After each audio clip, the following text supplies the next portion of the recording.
परों को खोल, जमाना उड़ान देखता है, जमीन पे बैठ के क्या आसमान देखता है। आदाब नाज़रीन, हमारे मसाइल में आपका खैर मकदम है। मैं हूं तहसीन मुनव्वर। नाज़रीन, आज का एपिसोड बहुत ख़ास है। हम इससे कबल दिल्ली और उसके आसपास ही रहे हैं, लेकिन आज हमारे मसाइल में हम अपने नाज़रीन की फरमाइश पर तेलंगाना रियासत में मौजूद हैं। हमारी खुशकिस्मती है कि हमारे दरमियान इस वक्त तेलंगाना रियासत के नायब वज़ीर आला जनाब मोहम्मद महमूद अली साहब मौजूद रहे। हम उनके शुक्रगुजार हैं कि अपने मशगूल वक्त में से उन्होंने हमारे लिए और ख़ास तौर से आपके लिए कुछ वक्त निकाला है। तो आइए मैं आपसे उनका तारुफ करा दूं। और हमारे दरमियान मौजूद हैं जनाब महमूद अली साहब, जो डिप्टी सीएम हैं तेलंगाना स्टेट के। सर, आपका खैर मकदम है हमारे मसाइल में। शुक्रिया साहब। सबसे पहले मैं आपके नाज़रीन को मेरा सलाम अर्ज़ करना चाहता हूँ। यकीनन न्यूज़ 18 बहुत अच्छे तरीक़े से तमाम कम्युनिटी की नुमाइंदगी करता है और मसाइल पर रोशनी डालता है।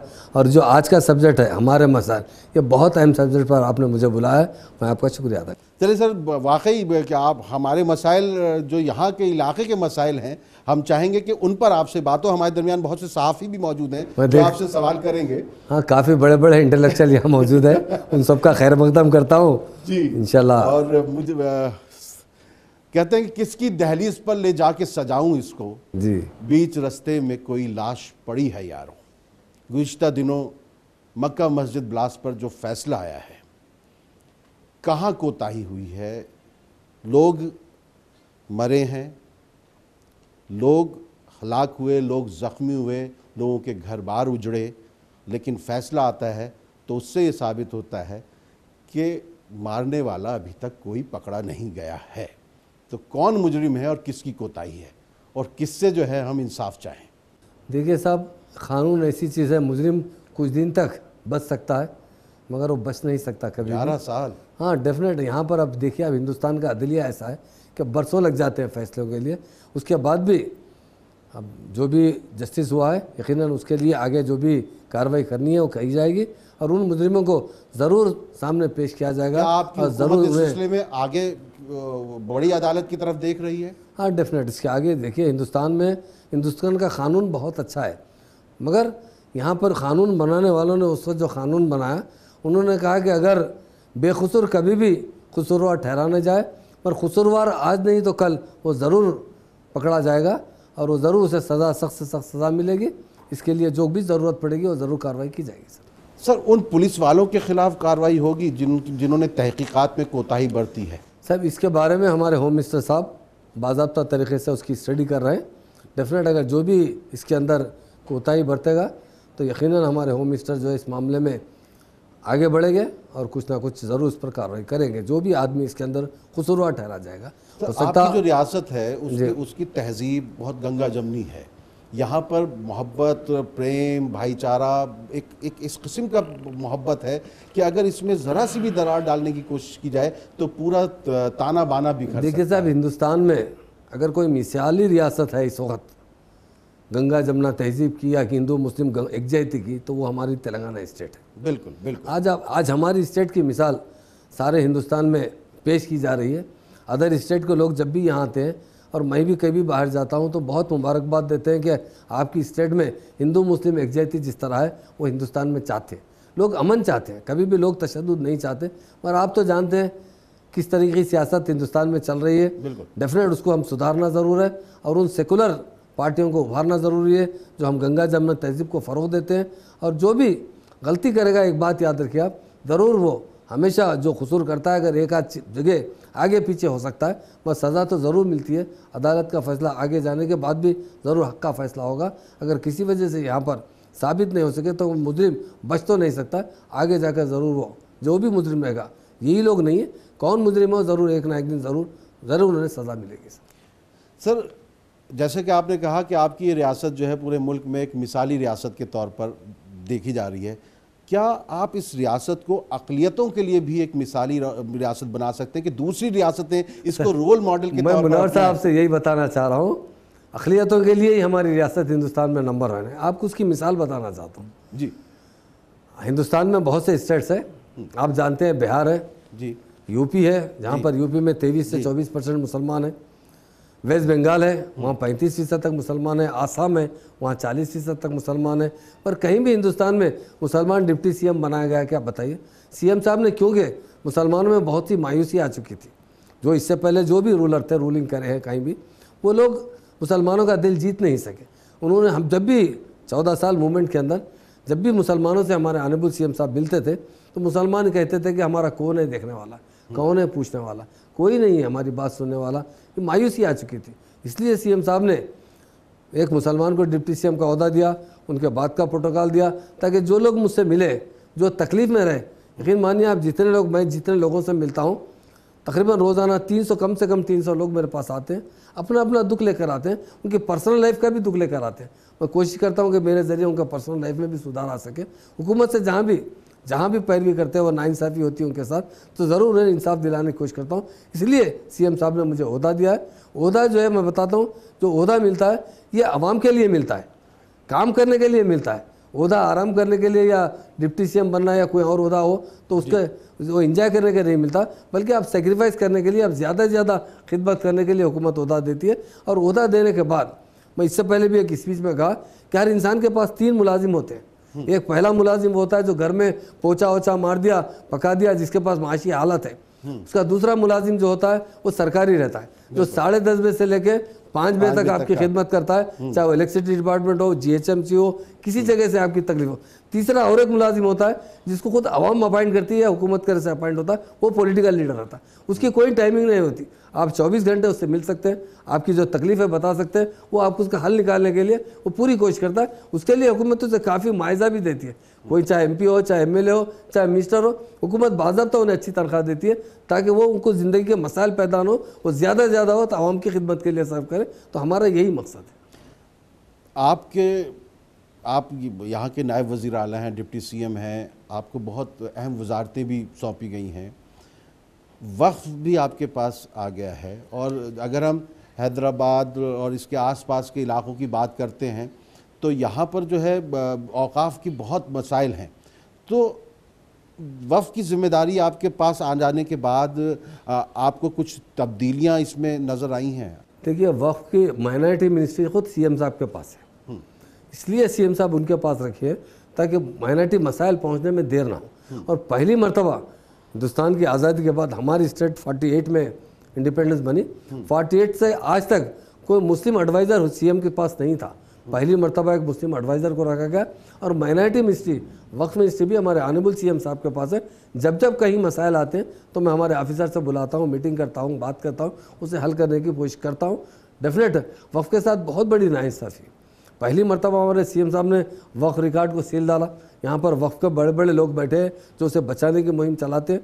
तो हुकूमत भी कोशिश करती है। और एक बात, सबसे अहम बात बताना चाहता हूँ कि वक्फ का रिकॉर्ड आज तक रेवेन्यू में नहीं चढ़ा। वक्फ बोर्ड की ज़मीन का जब भी आप गज़ट की बात करते हैं तो रेवेन्यू ऑफिसर ये कहते हैं, भाई ये गज़ट को हम नहीं मानते क्योंकि गज़ट तो आपकी तरफ से इशू करा हुआ है। मगर पहली मरतबा land updation of land record में सर्वे जब चल रहा है तो उसके अंदर सबसे ज़्यादा रेवेन्यू में रिकॉर्ड में वक्फ की लैंड को चढ़ाया जा रहा है।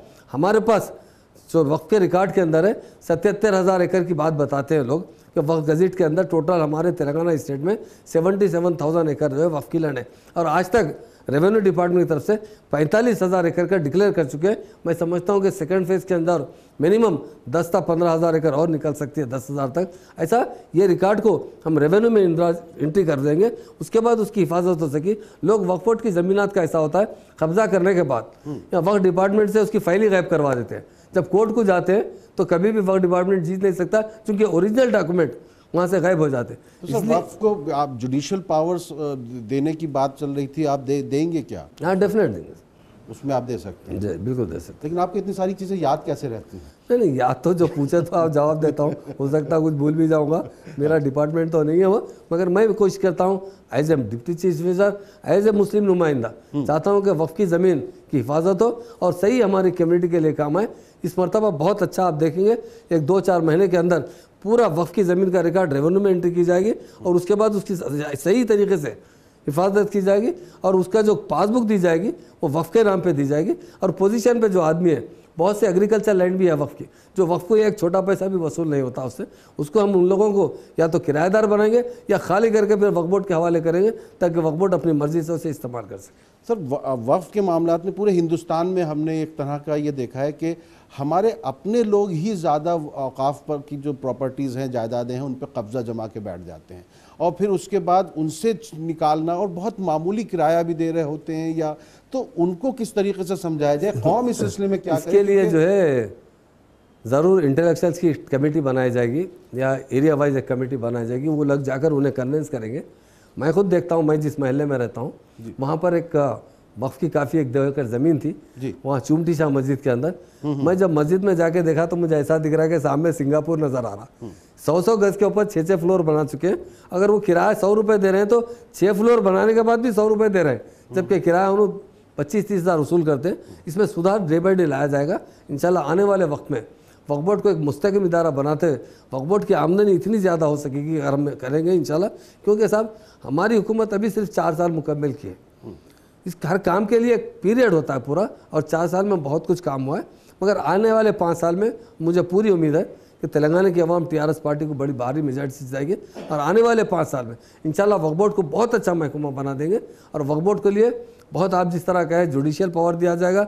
जुडिशियल पावर है मगर उसे सही इस्तेमाल नहीं हो रहा है। कुछ का जो भी उसमें खामियां हैं उसे दूर करते हुए अच्छे से अच्छे ऑफिसर्स को रखते हुए वक्फ बोर्ड को बाज़ाब्ता एक मजबूत इदारा बनाते हुए काफ़ी बड़ी आमदनी से मुस्लिम कम्युनिटी के डेवलपमेंट में ज़रूर इस्तेमाल किया जाएगा। आपको तेलंगाना रियासत में जो अक़लियतें हैं जी, उनकी अगर तरजीहात की बात की जाए तो सबसे अहम उनका मसला क्या है जिसकी तरफ ध्यान देने की ज़रूरत है? साहब, माइनॉरिटी कम्युनिटी, ख़ासतौर से मुस्लिम कम्युनिटी सबसे अगर बैकवर्ड है तो एजुकेशन में। जब तक जिस कौम को तालीम नहीं मिलती साहब, वो कौम तरक्की नहीं कर सकती। हम दीन और दुनिया दोनों जगह हम तरक्की कर सके। दीन में भी हम इतना अच्छी तरीके से हम उसकी हिफाजत करें, उस पर पाबंद रहे, ताकि हमारी आखिरत भी अच्छी हो, पर दुनिया में भी हम सक्सेस हो, दुनिया में भी हमारे बाल बच्चे अच्छे खुशहाल ज़िंदगी गुजारें। उसके लिए हम दुनिया में तालीम हासिल करना चाहिए, मेहनत करना चाहिए, अखलाक सुधारना चाहिए। बहुत सी चीज़ों की अभी माइनॉरिटी कम्युनिटी को ज़रूरत है। उसके लिए हम बाज़ाब्ता एक प्लान बनाकर काम कर रहे हैं। हमारी स्टेट पहली स्टेट है हिंदुस्तान में, तो 3 साल के अंदर 204 रेजिडेंशियल स्कूल खोले गए। आप कभी दौरा कीजिए, मैं आपसे ऐसा गुजारिश करना चाहता हूँ आपके न्यूज़ 18 की तरफ से, एक बार हमारे 5-6 रेजिडेंशियल स्कूल का दौरा कीजिए, आपको पता चलेगा कि वहाँ के बच्चे कितने टैलेंटेड हैं, कितना अच्छा तरह से ड्रेस, मतलब उनको ट्रेनिंग दी जा रही है। उसकी तारीफ तो दीगर रियासतों में भी हमने सुनी है। तो वही एक चीज़ है मॉडल के तौर पर मुसलमानों के लिए। मैं सबसे पहले गुजारिश करता हूँ आपके चैनल के थ्रू, मुसलमान जब बच्चा पैदा होता तो उसको डॉक्टर बनाने की बात करते हैं, इंजीनियर बनाने की बात। मैं एक ही गुजारिश करता हूँ कि उसके IAS ऑफिसर बनाइए उसको, तो आप आगे जाके ज़रूर हालात पे कंट्रोल कर सकते हैं। नहीं, हम इसी पर बात करेंगे। नाज़रीन, यहाँ वक्त है मुख्तसर वक्फे का, हम लौट कर आते हैं। तालीम पर ही रहेंगे, क्योंकि ये हमने जब भी हमारे मसाइल में बात की है तो तालीम का जो मसला है वो बहुत अहम है। और फिर हम हमारे दरमियान जो हैं बहुत बड़े सहाफ़ी भी मौजूद हैं यहाँ के तेलंगाना के, वो भी सवालात करेंगे डिप्टी CM साहब से। लौट कर आते हैं मुख्तसर वक्फे के बाद। अब हवाएं ही करेंगी रोशनी का फैसला, जिस दिए में जान होगी वो दिया रह जाएगा। मिलते हैं मुख्तसर वक्फे के बाद।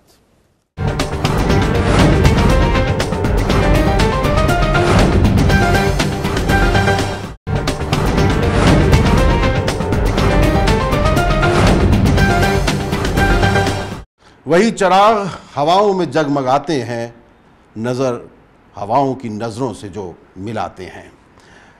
हमारे दरमियान मौजूद हैं हमारे मसाइल में आज तेलंगाना रियासत के नायब वज़ीर आला जनाब मोहम्मद महमूद अली साहब, और हम यहाँ के मसाइल की बात कर रहे हैं और ख़ुसूसी तौर पर अक़लियतों के मसाइल की बात कर रहे हैं। तालीम की सर आपने बात कही, तो क्या आपको लगता है कि उर्दू असातिज़ा की जितनी ज़रूरत है वो तमाम जो है पूरी हो चुकी हैं, या उर्दू असातिज़ा की कमी है स्कूलों में? देखिए, उर्दू असातिज़ा तो ज़रूर उसकी भी पूरी मतलब पाबंदी नहीं हुई है जितने स्कूलों में।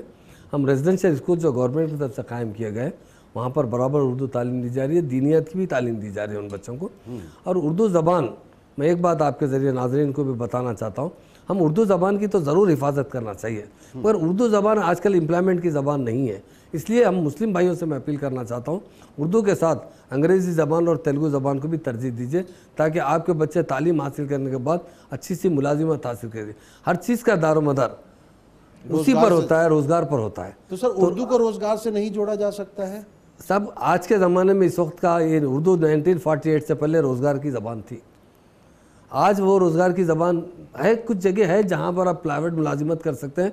उर्दू बोलचाल में तो 99% पूरा हमारा तेलंगाना स्टेट ने, हिंदुस्तान में भी उर्दू ज़बान का बहुत बड़ा चर्चा है, उर्दू ज़बान में बातचीत होती है, मगर लिखी पढ़ी फाइल्स, क्योंकि यहाँ पर पॉपुलेशन मुसलमानों का 14% पॉपुलेशन है, 86% हिंदू भाइयों और सिख भाइयों, ईसाई भाई जो भी है अदर कम्युनिटी, वो उर्दू ज़बान नहीं जानते। आप उर्दू में करस्पॉन्डेंस करेंगे तो कौन उर्दू पढ़ेगा बताइए। तो उर्दू ज़बान मुलाजिमत की ज़बान नहीं बन सकती, सरकारी मुलाजिमत की। 66 पोस्ट जो निकाली हैं वो इसी वजह से निकाली, इसी वजह से हमारा मतलब यही था कि हमारे सहाफ़ी भी यहाँ बैठे, अखबार वाले भी। मैं एक बात बताना चाहता हूँ, उर्दू ज़बान पहले था कि अगर उर्दू अखबार में कुछ भी आता तो लोग बोलते थे डस्टबिन में चले जाता। तो सीएम साहब ने देखते हुए पूरे 64 उर्दू ट्रांसलेटर को अपॉइंट किया है कि जितने हमारे नॉन मुस्लिम मिनिस्टर्स हैं उनके पास अगर उर्दू का कोई लेटर आए, और मैं देखता हूँ मुझे पास भी आते हैं, डिस्ट्रिक्ट से जितने लेटर आते हैं, हमारी बहनों के आते हैं, कुछ लोगों के आते हैं, तो उर्दू में बाई पोस्ट आते हैं। तो उसे कोई पढ़ने वाला नहीं था पहले, सीएम साहब ने इसलिए 64 पोस्ट निकाले हैं और बहुत जल्दी उन्हें अपॉइंट भी किया जा रहा है, और उसके लिए पूरे पेपर्स वेपर्स तैयार हो चुके हैं। वो उर्दू ज़बान और उसके साथ साथ तेलुगु ज़बान भी आना ज़रूरी है उसके अंदर, ताकि उन मिनिस्टरों को वो पढ़कर समझा सके, और मिनिस्टर जब तेलुगु में बोले या उर्दू में बोले, वो लिखकर उर्दू का जवाब उर्दू में भिजाने के लिए, सपोज़ मैं तेलुगु नहीं जानता हूँ, अगर उर्दू में कोई लेटर लिया तो उर्दू में अगर मुझे जवाब आता है तो मैं पढ़ सकता हूँ। तो उसके लिए सीएम साहब ने, चाहे वो इम्पॉर्टेंट पोस्ट डीजीपी, कमिश्नर, बल्दिया कमिश्नर, कलेक्टर्स और मिनिस्टर्स के लिए ट्रांसलेटर को अपॉइंट कर रहे हैं, काफ़ी उर्दू जानने वालों को, ताकि उर्दू के जितने लेटर्स उनके पास आए वो पढ़कर उन्हें बताया जाए। और अखबार, उर्दू अखबार की भी बड़ी अहमियत है वहाँ पर। तो ये एक राब्ता जो है उसके लिए उससे बन सके, ताकि उर्दू अखबार में जो न्यूज़ आती है वो पढ़कर सुना सके। अस्सलाम वालेकुम। सबसे पहले मैं नेटवर्क 18 को मुबारकबाद देता हूं जो शहर हैदराबाद में इस प्रोग्राम को रखा है। शुक्रिया। मेरा पहला सवाल ये है डिप्टी सीएम साहब से कि अभी वक्त पे कई किस्म की बात हुई, कई डेवलपमेंट की बात हुई, तो मैं ये जानना चाह रहा हूँ कि वक्फ बोर्ड में जब कोई भी मसाइल होते हैं तो दुरुस्त करने की बात होती है। पिछले 3 साल 4 साल से आपकी हुकूमत है, वक्फ बोर्ड के रिकॉर्ड को आपने बताया कि रेवेन्यू में ले रहे, लेकिन डिजिटलाइज के लिए कोई इक़दाम 4 साल में नहीं हुए। उसकी एक छोटी मिसाल ये है कि आप जो है कभी भी किराया वसूल करने जाते हैं तो वो एक 5 रुपये की रिसीप्ट पर किराया वसूल होता है, उसको अगर डिजिटलाइज करें, एक लूप लाइन में लाए तो सारे लोगों को पता चलेगा। उसके लिए भी आप क्या इक़दाम कर रहे हैं आगे चल के? कैशलेस, जो कैशलेस वाली बात है सर, अब आप तो जान रहे हैं आजकल एटीएम से भी कैश गायब हो रहा है। देखिए साहब, वक्फ बोर्ड के लिए हमारे सीएम साहब ने एक मीटिंग बुलाई थी जी। पूरे वक्फ बोर्ड के इंस्पेक्टर्स, वक्फ बोर्ड के सीओ, तमाम लोगों से पूछा कि भाई आपके पास, आपके डिस्ट्रिक्ट के पूरे इंस्पेक्टर्स को बुलाए, बताए कि आप निज़ामाबाद में काम करते हैं, निज़ामाबाद में कितनी ज़मीन है वक्फ बोर्ड की बताइए। दूसरे शहर से पूछे आप महबूबनगर में काम करते हैं, कितनी ज़मीन महबूबनगर में बताइए। हैदराबाद वालों से पूछे कि आप कितने, पूरे जब 10 डिस्ट्रिक्ट के 10 लोगों को बुलाया गया, अब तो उसे हम बाइफरकेशन करते हुए 31 डिस्ट्रिक्ट बनाए। सबसे कहा गया कि कोई शख्स ये नहीं कहा कि हमारे पास एक 200 एकड़ साइट है। तो सीएम साहब ने फ़ौरन वक्फ बोर्ड को सील लगवाया और वक्फ बोर्ड को, हमारे कलेक्टर ऑफ हैदराबाद को कहा गया, उससे पूरा रिकॉर्ड डिजिटलाइज किया जा रहा है। उसके लिए भी काम चल रहा है। आप देखिए वक्फ बोर्ड, एक बार तशरीफ ले जाइए, वक्फ बोर्ड में काम चल रहा है। ये हर चीज़ तो मिनटों में नहीं हो सकती। 2 महीने से पूरा रिकॉर्ड होता क्या था, वक्फ बोर्ड की ज़मीन पर कोई शख्स कब्जा कर लेता, पहले सबसे पहले उसकी फाइल गायब करवा देता था, क्योंकि रिकॉर्ड मौजूद ही नहीं रहता था। इंशाल्लाह आप जिस तरह करें उसके लिए डिजिटलाइज कर रहा है, किया जा रहा है, और शायद 2-3 महीने में पूरा कंप्लीट वक्फ बोर्ड का रिकॉर्ड डिजिटलाइज हो जाएगा। कम से कम रेंट आप जो बता रहे हैं, देखिए साहब, रेंट के लिए जैसा हमारे मुनव्वर साहब ने कहा, हमारे मुस्लिम भाई मैक्सिमम उस पर है, मतलब जो भी किराएदार है, हमारे हिंदू भाई भी किराएदार हैं। एक बार पूरा सर्वे किया जाएगा, और हमारे पास मिसाल भी है कि एक जगह 10-10, 20-20 मर गया एक आदमी के पास है, सबलीज दिया हुआ है। तो उसके लिए हम चाह रहे हैं कि सबलीज जिसके पास है डायरेक्ट उसी को किरायानामा कर देंगे। बचाया तो नहीं जा रहा है, जिसके पास 10-10 है, 20-20 है, बचाएंगे ना साहब। देखिए साहब, अलाउद्दीन का सुने, उनको बचाया तो नहीं जा रहा है, डिजिटलाइज साहब गवर्नमेंट सामने आ जाएंगे। उनको बचाने का हमारा कोई इरादा नहीं है। हमारा इरादा वक्फ बोर्ड को सुधारने का है। एक बात बताता हूँ आपसे, हमारी हुकूमत कब आई बताइए? सिर्फ 4 साल हुआ आके। अभी तो आज़ाद होकर हम जो है 70 साल हो रहे हैं, 4 साल के अंदर जो कुछ हम करें उस हिंदुस्तान में सबसे ज्यादा आपसे उम्मीदें ज्यादा हैं। आप बताइए 70 साल में इसका मतलब ये है कि आपसे उम्मीदें ज्यादा हैं, उनसे उम्मीदें नहीं थी तभी तो आप आए हैं। एक छोटी मिसाल बताता हूँ मुनव्वर साहब जी। जिस वक्त हम तेलंगाना भरने के पास सब्सिडी लोन के लिए एप्लीकेशन देने की अपील की तो हम पूरी हिस्ट्री निकाल के देखे, हर साल 2000, 2300, 2400 दरखास्त आए लोगों के लोन के लिए। हमारे पास 1,57,000 दरखास्त आए एक ही साल के अंदर, 6 महीने के अंदर, मतलब एक ही महीने के अंदर। तो लोगों का एक्सपेक्टेशन बहुत ज़्यादा है। इंशाल्लाह लोगों का जो एक्सपेक्टेशन है स्टेप बाय स्टेप हम जरूर। जैसे ओवरसीज लोन वगैरह की उसके लिए जो स्कॉलरशिप के लिए दिया जाता है, उसमें ये सुना है बच्चे इस उम्मीद में कि ये आ जाएगा, वो बैरून मुल्क चले भी जाते हैं और उनके अकाउंट में पैसा ट्रांसफर नहीं हो पाता है। इसके लिए बाज़ाब्ता तरीके से अभी मैं समझता हूँ, कल मैं 2 दिन पहले माइनॉरिटी डिपार्टमेंट के MD को बुलाया था, जो वक्फ बोर्ड इंचार्ज ये IAS अफसर, तो बुलाया तो उन्होंने कहा साहब CM साहब से परसों मीटिंग भी बातचीत हो गई, आज फिर 4:30 बजे मीटिंग है। इंशाल्लाह ओवरसेस पूरे स्कॉलरशिप पूरे जितने भी ड्यू है ओवरसेस के 8-10 दिन के अंदर पूरे क्लियर कर दिए जाएंगे। एक और बात है, जिस तरह हम लोग लोक अदालत या इस तरह लगाते हैं, एक लोन मेला किस्म की कोई चीज़ आप लोग कीजिए जिसमें तमाम बैंकों को बुला लिया जाए, क्योंकि जो बच्चे होते हैं जो लोन वगैरह लेना चाहते हैं, हम लोगों के पास कागजात पूरे नहीं होते, तो एक ही जगह उनका निपटारा हो। क्योंकि मुस्लिम जो होते हैं अक़लियतों में, जो अक़लियतों के लिए जो लोन वगैरह है वो ज़्यादातर वापस इसलिए चला जाता है कि उनके पास वो तमाम कागजात इस तरह की गुंजाइश नहीं होती। आपके सवाल का एक जवाब देना चाहता हूँ। इसलिए CM साहब ने कई बार हमारे माइनॉरिटी सेक्रेटरी बैंकों को बुला है, वहाँ बैंकों में बहुत ख़ास तौर से मैं खुला ओपन कहना चाहता हूँ, बहुत नाइंसाफ़ी हो रही है हमारी माइनॉरिटी के। ATM तक नहीं लगाते उन इलाकों में। तो वो लोग लोन जो हम 80% सब्सिडी दे रहे हैं, अफसोस की बात है, देखिए 20% लोन नहीं दे सक रहे हैं लोग। तो CM साहब ने कहा कि वो बैंक का सिस्टम ख़त्म करते हुए डायरेक्ट उनको 80% या 85% सब्सिडी लोन, वो 15%। कई केसेस ऐसे आए कि जेवर रख लिए उनके पास, लोन रख के वो पैसे उनके अकाउंट में डिपॉजिट कर दिए। अभी बैंक से हमारा सब्सिडी लोन मिला नहीं पर उनके ऊपर इंटरेस्ट चढ़ गया। तो उसके बारे में बहुत हम संजीदगी से गौर कर रहे हैं, डायरेक्ट सब्सिडी देने के बारे में गौर कर रहे हैं। मैं सबसे पहले हुकूमत तेलंगाना का, क्योंकि डिप्टी चीफ मिनिस्टर साहब यहाँ पर मौजूद हैं, तेलंगाना माइनॉरिटी रेजिडेंशियल स्कूल्स का क़याम एक इंतहाई मुस्तहसन इक़दाम है और एक दूसरी रियासतों के लिए मिसाल भी है। साथ ही साहब तो मेरी आपसे गुजारिश है साहब, एक रिक्वेस्ट भी है कि अभी जो रिक्रूटमेंट चल रहा है रेजिडेंशियल स्कूल्स का, उसमें रोस्टर सिस्टम भी लगाया गया है। तो उर्दू पंडित के पोस्टों के लिए भी रोस्टर सिस्टम लगाया गया है, जबकि SC STs में और BCA, BCC और BCD ग्रुप में कोई भी जो है उर्दू से पढ़ा हुआ नहीं रहता। इससे कबल ये होता था कि जब भी ये रोस्टर के वजह से जितने जायदादें खाली बची हुई रहती थी उसको एक यानी डी-रिजर्व किया जाता था एक GO के ज़रिए। और एक और बात मैं आपके सामने रखूँगा साहब कि SGT की जो है तकरीबन 636 पोस्टें अभी खाली हैं, जिसके अंदर 338 पोस्टों को रोस्टर में रखा गया है। तो 338 पोस्टों पे हमारे जो कामयाब उम्मीदवार हैं वो रोस्टर की वजह से उन जायदादों के ऊपर उर्दू मीडियम से तालीम हासिल करते हुए भी वो उन ओहदों पर नहीं जा सक रहे हैं। तो मेरी आपसे गुजारिश है कि आने वाले दिनों में या अनकरीब में आप हुकूमत से ये मुतालबा करें कि जो भी रिजर्व पोस्ट हैं, क्योंकि 2008 से लेके अब तक तकरीबन 6000 उर्दू मीडियम की जायदादें रिजर्व रहने की वजह से वो फिल नहीं कीजिए, अनफिल्ड हैं। तो आपसे मेरी गुजारिश है कि वो आप हुकूमत से ये इस डी रिजर्व करवाएं। इसको हुकूमत है खुद, उनसे वो दरखास्त क्या करेंगे हुकूमत से, आपका जो वो काम करेंगे जी, वो जरूर सही है इंशाल्लाह। इसमें क्या है बोले तो SC ST का जो रिजर्वेशन है उसकी वजह से कुछ सीटों का प्रॉब्लम हो रहा है, क्योंकि उर्दू मीडियम से तो वो आते नहीं। मैं देख लूँगा रोस्टर सिस्टम का, आप जो बात बताएं मैं इंशाल्लाह उस पर गौर करते हुए जो भी हमारे अहदेदार हैं उनको हिदायत दूंगा कि आप जो बताने वाली बात पर अमल करते हुए ज़्यादा से ज़्यादा मुस्लिम्स को मुलाजिमतें मुहैया कीजिए। क्या बात है, क्यों दूर अंधेरा नहीं होता, सूरज तो निकलता है, सवेरा नहीं होता। लौट कर आते हैं इस मुख्तसर वक्त के बाद।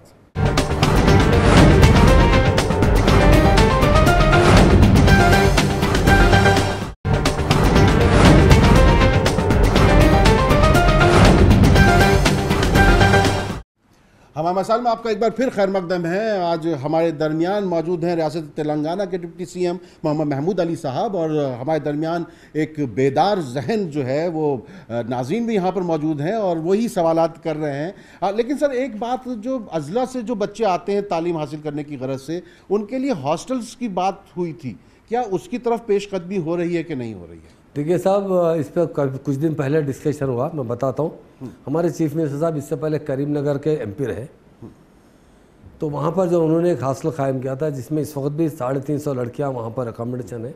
आपका सवाल बहुत अहम है। हमारे डिस्ट्रिक्ट से ख़ास तौर से जो लड़कियाँ आते हैं वो तालीम हासिल करने के लिए उन्हें रहने का बहुत बड़ा मसला है कि किसी रिश्तेदार के पास रहेंगे तो लड़कियों के लिए तहफ़्फ़ुज़ होना पड़ेगा। हॉस्टल में रहते हो वहाँ सिक्योरिटी रहती है, बच्चियाँ बाहर नहीं जा सकते, इन टाइम आना पड़ता है। तो उसके लिए हुकूमत एक प्लान बना रही है कि हैदराबाद में एक 3-4 अच्छे से गर्ल्स हॉस्टल बनाए, बॉयज़ हॉस्टल बनाए। इसके लिए इस साल इंशाअल्लाह ताला कुछ ना कुछ हम फंड रिलीज़ करेंगे और काम बहुत जल्द शुरू करने का कोशिश करेंगे। ठीक है सर, हमारे दरमियान सदाए हुसैनी के एडिटर साहब मौजूद हैं, ये आपसे कोई सवाल करेंगे। जी, अस्सलाम वालेकुम। क़ुव्वत फ़िक्र अमल पहले फ़ना होती है, फिर किसी कौम की शौकत पे सवाल आता है।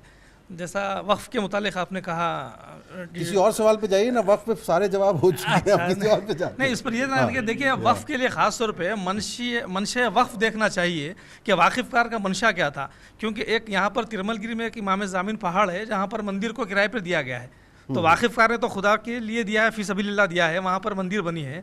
तो इस पर हुकूमत और वक्फ बोर्ड क्या इकदाम कर सकता है, ये एक सवाल है। तिरमलगिरी इमाम ज़ामिन का पहाड़। अब इंशाल्लाह इसके बारे में, चूंकि पूरा रिकॉर्ड मेरे पास वक्फ बोर्ड का तो नहीं है, मैं इंशाल्लाह तालीम के एतबार से महबूब जिस तरह के देखिए। दूसरा सवाल आपका सवाल हुआ जी जी। 2014 से पहले आप तेलंगाना के लिए बहुत स्ट्रगल किए, स्ट्रगल किए, लड़े तेलंगाना स्टेट फॉर्मेशन के लिए। फॉर्चुनेटली तेलंगाना स्टेट हम लोगों को मिल गया जी। तो जब आप स्ट्रगल कर रहे थे तेलंगाना स्टेट के लिए, तो तब आप वक्फ बोर्ड की जो जितनी भी लैंड है जो इंक्रोच हो गई वक्फ लैंड ग्रैबर्स की तरफ से, पूरे आइडेंटिफाई करके आप रिप्रेजेंटेशंस भी दिए देन गवर्नमेंट को। तो यानी आपको मालूम है कि कौन सी लैंड इंक्रोच हो गई है यहाँ पे हैदराबाद में। तो मोस्ट फॉर्चुनेट थिंग ये थी कि आप डिप्टी सीएम बन गए। तो उसके बाद में आप हैदराबाद की कितनी वक्फ लैंड इंक्रोचर से एक्वायर किए? जी, अच्छा सवाल है सर। मतलब साहब देखिए, कहाँ तक कामयाबी मैं मिली दो बात बताता हूँ। वक्फ बोर्ड का एक महकमा इंडिपेंडेंट महकमा है, वो अपना, मैं रेवेन्यू मिनिस्टर मुझे दी गई, इसलिए दी गई रेवेन्यू मिनिस्टर, आपको बताता हूँ। भाई साहब बहुत अच्छा सवाल करें। जितने वेलफेयर के काम होते, जितने स्कीम्स होते हैं वो कलेक्टर के थ्रू होते हैं। जो भी चाहे आसरा स्कीम हो, शादी मुबारक हो, जितने स्कीम्स हम लाए, आज 40,000 करोड़ रुपए से ज़्यादा वेलफेयर पर खर्चा किया जाता है, वो कलेक्टर से होता है। तो वहाँ पर अगर किसी मुस्लिम को रेवेन्यू मिनिस्टर बनाया जाए तो कलेक्टर का अटैच उन्हीं के साथ होता है। तो जो भी आते हैं उनके साथ इंसाफ दिलाया जा सकता है। वो आपको बता रहा हूँ, जवाब दे रहा हूँ उसका भी आपको। तो मुझे वक्फ बोर्ड की मिनिस्ट्री में पास नहीं है, मगर वक्फ बोर्ड का जब कोई तकलीफ आती है ज़रूर मैं मीटिंग लेता हूँ, कोशिश करता हूँ। मैं चूँकि मुनव्वर साहब मुझे सब्जेक्ट अगर बताते तो पूरा रिकॉर्ड ला के मैं रख के बैठता था। उन्होंने मुझे बोले सिर्फ आपका इंटरव्यू है, बोले अगर कुछ सवाल जवाब रहते तो मैं ज़रूर उसके साथ रिकॉर्ड रखता था। मैं इंशाल्लाह मुनव्वर भाई एक बात बताता हूँ, वक्फ बोर्ड की चीज़ हासिल करना आसान काम नहीं है। वक्फ बोर्ड को किराएदार बना के किराया बढ़ाना आसान काम है। तो किराएदार को किराएदार में किराया इजाफा करने के लिए पूरी कोशिश की जा रही है। मगर जब भी इजाफा की बात आती है, लोग कोर्ट का दरवाज़ा खटखटाते हैं, स्टे ऑर्डर लेके लाके बैठ जाते हैं। तो उसको फिर भी हम लोग उसके लिए इंशाल्लाह इस साल आखिरी तक बहुत कोशिश करेंगे वफ़ की आमदनी बढ़ाने की। और जो लोग नाजायज़ काबिज़ीन हैं उनको ज़रूर उनसे हासिल करने के लिए। साहब मैं बताना, मैं उसका मिनिस्टर जो है, मैं रेवेन्यू का हूँ, बता रहा हूँ आपको। अगर मेरे पास, अगर मुनव्वर साहब बताते कि वक्फ के ऊपर आप क्या क्या लैंड ऑफिस लिए लाइए, तो मैं पूरा रिकॉर्ड मेरे पास लेके आता था। ठीक है सर, हम इस पे रिपोर्ट कर लेंगे, हमारे दरमियान सर गवाह के मुदीर हैं और ये मीडिया प्लस इन्हीं के ताउन से आज हम यहाँ पे बैठे हुए हैं। इनका सवाल लेना जरूरी है, नहीं तो ये नाराज हो जाएंगे। नहीं बताइए। मोहतरम, उर्दू के लिए आपकी हुकूमत ने जो भी किया उसके लिए शुक्रिया जी। मगर कई उर्दू मीडियम स्कूल्स को इंग्लिश मीडियम में कन्वर्ट किया जा रहा है, और उसकी एक वजह ये भी है कि यहाँ पर जितने मिशनरी स्कूल्स हैं वहाँ पर स्टूडेंट्स की जो तादाद है 70% उर्दू वालों की तादाद है एडमिशन लेने वालों की, मगर वहाँ जो एडमिशन फॉर्म है उसमें उर्दू का कोई ऑप्शन नहीं है। अब तक इनसे गिला था। अब इस साल एक बात सामने आई कि जितने मुस्लिम मैनेजमेंट के पास जूनियर कॉलेजेस हैं वो नीट एमसेट में रैंकिंग के लिए मुस्लिम बच्चों को तरगीब दे रहे हैं कि वो उर्दू ना लें बल्कि अरबी या फ्रेंच या दूसरी ज़बान लें ताकि 100% मार्क्स दें। हुकूमत की तरफ से क्या जिम्मेदारी होती है कि उर्दू साहब के लिए क्या कर सकते हैं? मैं एक बात बताता हूँ, आप तो इतने बड़े जर्नलिस्ट हैं, गवाह पेपर हमारे आपका जो है हमारे लिए बहुत कुछ काम किया। हमारी हुकूमत बनने के बाद एक भी स्कूल को हम उर्दू मीडियम से इंग्लिश मीडियम नहीं करें। एक अखबार में एक रिपोर्ट आई थी, उसकी तशरीह बाज़ाब्ता तरीक़े से कर दी गई। एक स्कूल भी आप निशानदेही कीजिए कि कोई स्कूल हम जो उर्दू मीडियम था उसको इंग्लिश मीडियम करें। ये वाईएस राजशेट्टी के ज़माने में जो 12 स्कूल कांग्रेस से 57 साल में कायम हुए थे, उसमें कुछ स्कूल को उन्होंने इंग्लिश मीडियम किया था, वो हम लोग अडाप्ट किए। उसमें अडाप्ट करने से पहले वो इंग्लिश मीडियम था। और दूसरा कुछ और बताना उर्दू, एक सवाल एक करे तो जवाब दे सकता हूँ। नहीं, ये जैसा मिशनरी स्कूल्स है, देखिए मिशनरी स्कूल्स जो है मैं बताता हूँ, अभी आज से 20 साल 30 साल पहले उर्दू मुसलमानों के मदरसे बहुत नहीं के बराबर थे। हमारे पूरे बच्चे आलसेज में पढ़ते थे, लिटिल फ्लावर में पढ़ते थे, मेथडिस्ट में पढ़ते थे। हम अपने बच्चों को उर्दू घर में सिखाना पड़ता था। आज हमारे बहुत अच्छे अच्छे स्कूल खुल चुके हैं। बहुत मुसलमान अपने बच्चों को तालीम हासिल कराने के लिए, देने के लिए बड़े बड़े स्कूल इस वक्त काम कर रहे हैं। वहाँ पर बाज़ाब्ता 30वां पारा भी कराया जा रहा है। मैं गुजारिश है उन लोगों से कि उस लोगों को आप इनकरेज कीजिए। वो इनकरेज करेंगे तो डेफिनेट हमारे स्कूल बढ़ते जाएंगे, तो उर्दू ज़बान भी हम सीख सकेंगे। और गवर्नमेंट का 3 लैंग्वेज फार्मूला है, इंशाल्लाह उसके बारे में अभी गवर्नमेंट कोई ऑर्डर इशू नहीं किए। तेलुगु तो लगाइए, और जो उर्दू पढ़ना चाहते हैं वो उर्दू टीचर रखना कंपलसरी है। मगर बाज़ मिशनरी स्कूल उस पर अमल नहीं कर रहे हैं, उसके लिए हम कोशिश करेंगे वो लोग अमल करते हुए उर्दू ज़बान को में भी तालीम दें जो सीखना चाहते हैं उर्दू। सवाल करने से कबल मैं एक वजाहत कर दूं कि मक्का मस्जिद ब्लास्ट केस का जो केस है ये नहीं है, रियासती हुकूमत का कोई रोल नहीं रहेगा। लेकिन रियासती हुकूमत मक्का मस्जिद ब्लास्ट केस के बाद जो फायरिंग हुई थी, भास्कर राव कमीशन की रिपोर्ट अभी तक असेंबली में नहीं पेश की। इसी तरह आलियर इनकाउंटर की भी रिपोर्ट अभी तक मंजर आम पर नहीं आई। बटोली इंसिडेंट में भी रियासती हुकूमत के इस्तकाज़ा नाकाम रहा। इस सिलसिले में हुकूमत क्या करेगी, कब रिपोर्ट पेश करेगी असेंबली में?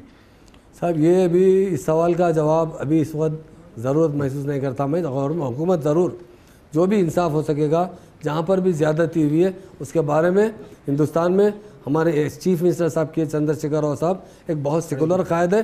आप तेलंगाना बनने के बाद जो भी वाकई एक इनकाउंटर ज़रूर हुआ है तेलंगाना बनने के बाद, उसकी तहक़ीक़ात जारी है। तहक़ीक़ात आने के बाद मैं कुछ बता सकता हूँ, रिपोर्ट आने के बाद। साहब ये 66 उर्दू ऑफिसर्स के जो पोस्ट आए हैं, इस सिलसिले में पहली बात तो ये है, मैं आपसे जवाब तलब करता हूँ कि ये फाइनेंस डिपार्टमेंट की तरफ से नहीं आया है। दूसरी बात, जियो आने के बाद अभी तक 4 मरतबा तरमीम हुई है, इसमें कई इश्कालात पैदा हुए हैं और ये भी इत्तला है कि इस एक पोस्ट के लिए 20 लाख रुपए का मुतालबा किया जा रहा है। इस बारे में वजाहत फरमाइए। आप सबूत के साथ बताइए। देखिए इस तरह का इल्जाम आप 20 लाख का मुतालबे की बात कर रहे हैं तो सबूत के साथ होना चाहिए। सुनिए साहब, ये सबूत के साथ अभी तो एग्जाम ही नहीं हुआ उसका, मानो अभी कोई एग्जाम ही नहीं हुआ। सुने तरमीम जो है जियो जो है इमीडिएट जॉब्स के लिए जारी हुआ। जारी होने के बाद जब इंटेलेक्चुअल से बात कीजिए, जो जो चीज़ की तरमीम करना पड़ा वो तरमीम करते गए क्वेश्चंस के लिए, क्योंकि कभी भी अगर लेट होता था पब्लिक सर्विस थ्रू लेने के लिए, मगर उसके लिए उर्दू एकेडमी के शुक्र साहब को इंचार्ज बनाया गया। वो एग्ज़ाम्स के पेपर तैयार कर रहे हैं। जो जो चीज़ों में बार बार जियो में तरमीम करते हुए जियो जारी करना पड़ा। और आप जो बताते ये कोई प्रूफ नहीं है हमारे स्टेट के अंदर। अच्छा सर, एक बात मैं भी इसमें जोड़ूं कि हमारे पास जो है सिर्फ 66 पोस्ट के लिए इतने लोग जो हैं बेकरार और बेचैन हैं, तो इसका मतलब बेरोजगारी एक मसला है और बहुत बड़ा मसला है। क्योंकि आप शादी मुबारक तो कर देते हैं, लेकिन वो बेचारे के पास अगर रोजगार नहीं होगा तो वो शादी मुबारक किस तरह हो पाएगी? मैं एक बात बताता हूँ मुनव्वर साहब आपसे। इस वास्ते सरकार दो आलम सल्लल्लाहु अलैहि वसल्लम की हदीस है कि 99% लोग तिजारत करें, क्योंकि हुकूमत सिर्फ आज नहीं, आज से 1400 साल पहले की पेशन गोई है। हुकूमत सिर्फ 1% मुलाजिमत दे सकती है आबादी का। आज हमारे स्टेट में 3.5 करोड़ 3 करोड़ 70 लाख लोग आबाद है, जिसमें हुकूमत 3,70,000 4 लाख से ज़्यादा मुलाजिमतें दे नहीं सकती। सही बात। और सेंट्रल गवर्नमेंट भी 1% से ज़्यादा मुलाजिमत दे, तो ऐसा दोनों के मिला के टोटल 2% मुलाजिमत होते हैं। बाकी 98% लोगों को तो तिजारत ही करना पड़ेगा ना, कुछ तो कुछ इल्म हासिल करने के बाद। हुकूमत बहुत से स्किल डेवलपमेंट के सर हैदराबाद जो है ये साइबराबाद ही माना जाता है। आईटी सेक्टर में यहाँ पर जो है जॉब की बहुत ज़्यादा पोटेंशियल मौजूद है। तो हज हाउस में कभी वहाँ पर एक ट्रेनिंग का कुछ मामला थे, उसको क्या आप जारी रखवा पाएंगे? बिल्कुल रखेंगे, बिल्कुल। इसी बिल्डिंग के अंदर मैं समझता हूँ ट्रेनिंग सेंटर में आके इफ्तिदा किया था स्किल डेवलपमेंट का। डेफिनेट हुकूमत यही चाह रही है कि, और एक हमारे लोगों में एक छोटी सी कमज़ोरी है, मैं बताता हूँ। लोग डिग्री लेने के बाद, पढ़ने के बाद मुलाजिमत ही ढूंढते रहते हैं। मेरे पास कई लोग आते हैं, मैं बताता हूँ तो कुछ हुनर सीखिए, काम कीजिए।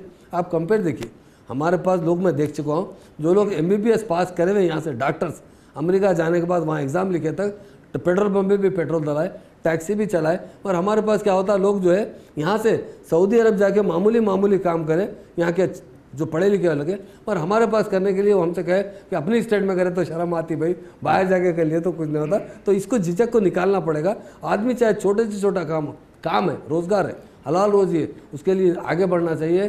ख़ासतौर से मुस्लिम नौजवानों से मैं अपील करता हूँ, छोटी तिजारत आप फुटपाथ से ही शुरू कीजिए। और दुनिया में जितने बड़े लोग भाई मामूली फुटपाथ के लेवल से कारोबार करते हुए यहाँ तक पहुँचे, तो हम कभी शर्मिंदा नहीं होना चाहिए। हलाल रोज़ी कमाने के लिए जहाँ भी बैठ के काम करें, ज़्यादा से ज़्यादा मुस्लिम भाई से अगर आप तिजारत करेंगे तो कई लोगों को आप रोजगार से भी दे सकते हैं। बिल्कुल। नाज़रीन, यहाँ वक्त तक मुख्तसर वक्फे का हम लौट कर आते हैं, और जिस तरह डिप्टी सीएम साहब ने गल्फ का जिक्र कर ही दिया, खलीज का, तो हम ये भी मालूम करना चाहेंगे खलीज में अब जो है रोजगार के मौके कम होते जा रहे हैं, तो वहाँ से जो लोग लौट कर आ रहे हैं उनकी बाज़ आबादकारी के लिए क्या करेंगे, इस मुख्तसर वक्फे के बाद।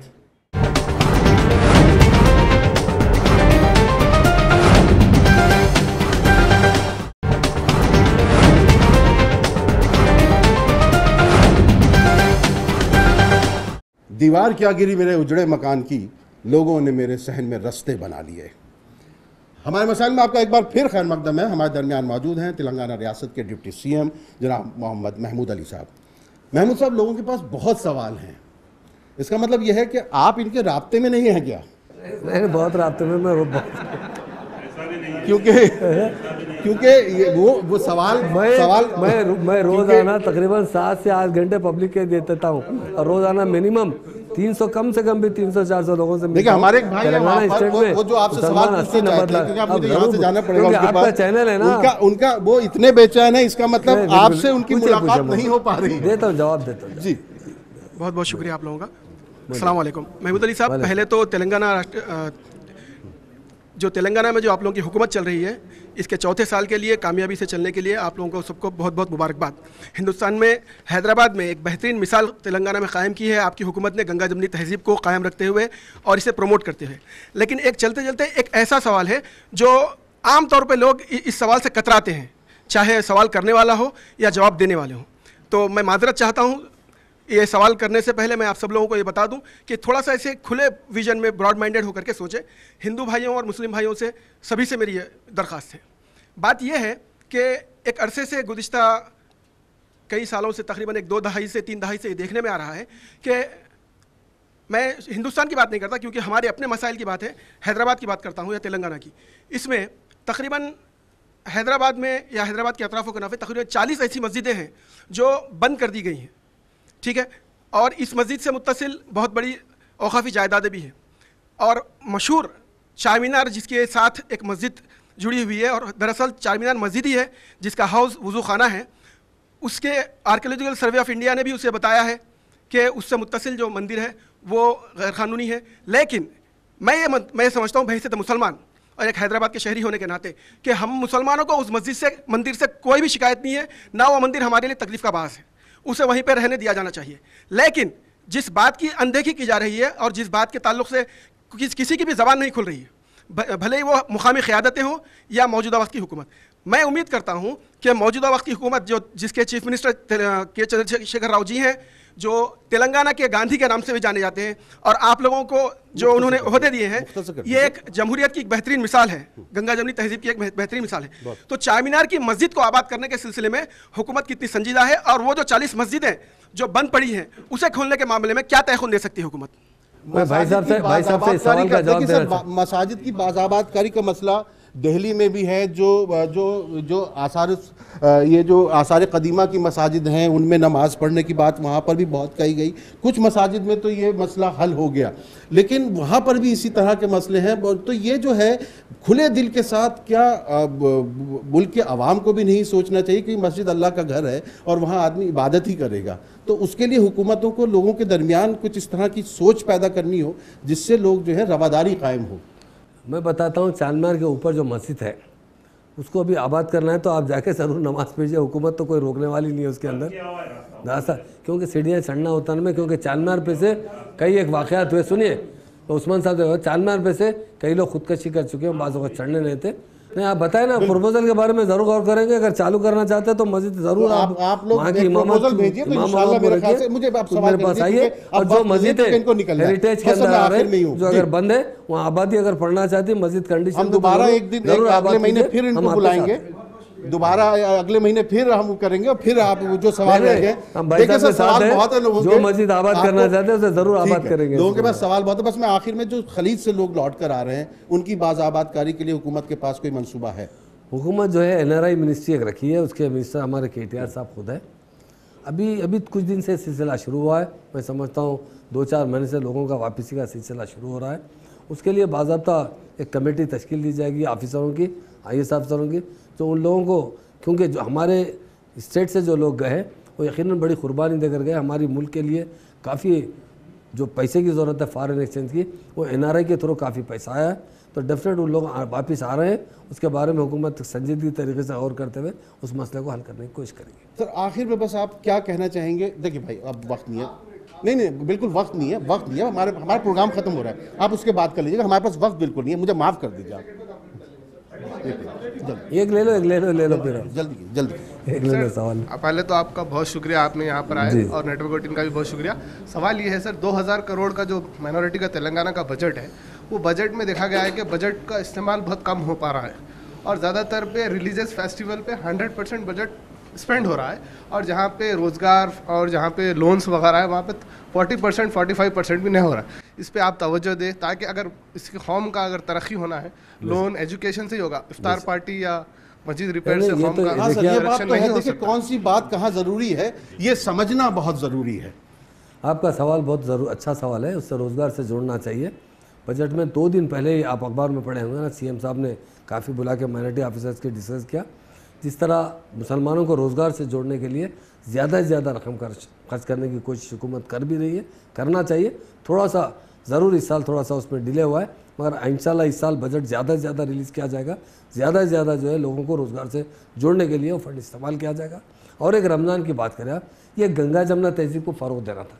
आप जानते हैं इससे पहले हैदराबाद में कितने फ़िसाद हुआ करते थे, हम खुद कर्फ्यू में परेशान रहते थे। हम तेलंगाना बनने के बाद इतना भी दंगा फ़िसाद नहीं हुआ। ऐसा नहीं है साहब रमज़ान को नहीं दे रहे, क्रिसमस को भी दे रहे हैं, बोनाल को भी दे रहे हैं, बदकम्मा को। तो हिंदू मुस्लिम लोगों में प्यार और मोहब्बत बढ़ाने के लिए काम किया जा रहा है। और रमज़ान की इफ्तार पार्टी में जितने मुसलमान आते हैं उतने हिंदू भाई भी आते हैं। मैं खुद भी डिस्ट्रिक्टों को जाता हूँ, तो हमारी तहजीब को बढ़ावा देने के लिए इसके ऊपर इसकी अहमियत दी गई है। चलिए सर, क्योंकि वक्त बिल्कुल ख़त्म हो रहा है, आपके प्यारे चंदन जी बार बार इशारा भी कर रहे हैं कि साहब को निकलना है। मैं बस इख्तिताम कर रहा हूँ, मैं प्रोग्राम का इख्तिताम कर रहा हूँ। लेकिन देखिए, इन सब लोगों से बात करके, आपसे बात करके यहाँ पर ऐसा लगता है कि आपके और इनके दरमियान एक बहुत खूबसूरत रिश्ता मौजूद है। ये किसी भी रियासत में मुझे सियासी लोगों के दरमियान और आवाम के दरमियान इस तरह का नहीं चाहता हूँ। हमारे CM साहब से इससे पहले इंटरव्यू ले गया तो उन्होंने कहा ये सारी अवाम जो है ना वो मेरे फैमिली है, सारी अवाम। तो ये भी मेरी फैमिली है पूरी, ये सब मेरे भाई ही हैं बैठे। तो डेफिनेट हर एक मुझसे बात करना चाहता है। कभी आप इसके बाद कंटिन्यू 2 घंटे का प्रोग्राम लगाइए, मैं खुद भी रहूँगा, सबके सवाल का जवाब। और जो लोग रहे, क्योंकि डिस्कशन से फ़ायदा ही होता है, डिस्कशन से कभी नुकसान नहीं होता। डिस्कशन होने के बाद जो चीज़ इंप्लीमेंट होती उससे बेहतर रहता है। इस्लाम में बार बार इसकी हमको हिदायत दी गई कि किसी मामले में राय मशवरा कीजिए, और किसी को आप अपना अमीर चुनिए। राय देने के बाद, राय मशवरे के बाद जो काम होता है हकीकत में फ़ायदेमंद और डेवलपमेंट के लिए बहुत ज़रूरी है। इंशाल्लाह कभी एक बार बैठेंगे आपके साथ, सारे लोगों के साथ जो भी बैठना है, ज़रूर सवाल जवाब जो भी करेंगे उसका जवाब। और उसके बाद अगर कोई चीज़ में खामियां रहेंगे तो उसे हम हुकूमत की तरफ से दूर करने की पूरी कोशिश करें। चलिए, मुझे पूरा यकीन है कि जो आप कह रहे हैं उस पर अमल करेंगे। अब अगले बरस तो आपको इंतखाबात में जाना है, तो यकीनी तौर पर आप कुछ और नई चीज़ें भी इनके लोगों के लिए लेकर आएंगे।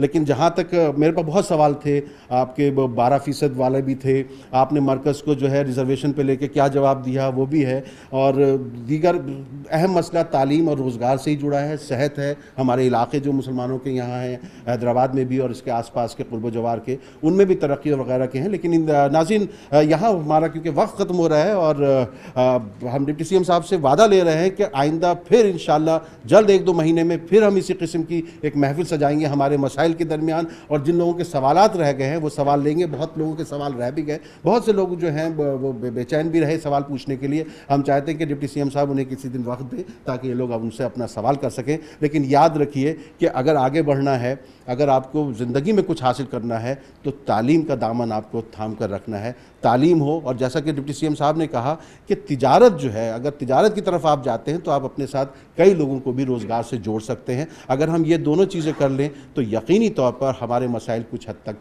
कम हो सकते हैं। मैं कहाँ रुकता हूँ अर्श व फर्श की आवाज़ से, मुझको जाना है बहुत ऊँचा हदे परवाज़ से।